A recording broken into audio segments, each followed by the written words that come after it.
ഇന്ന് എന്റെ പെറ്റ്സിനെ ഒന്ന് പരിചയപ്പെട്ടാലോ? ഒരു ഹായ് കൊടുത്തരാം. ഹായ്. Come on come on. നമുക്ക് നമ്മുടെ റൂമിലോട്ട് പോയാലോ?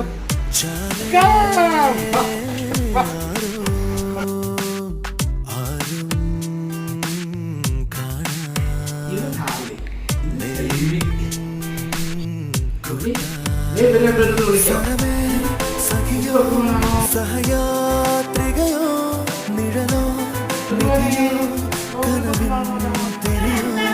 മനസ്സിൻ മൊഴി പോ ചെറുവാനാട്ടി വരുവാനോ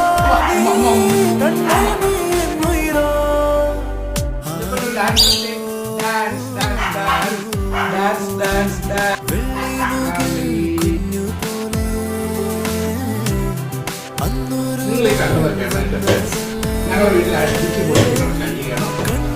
അന്നൊരു അപ്പൊ അടുത്ത വീഡിയോ കാണാം. ബൈ.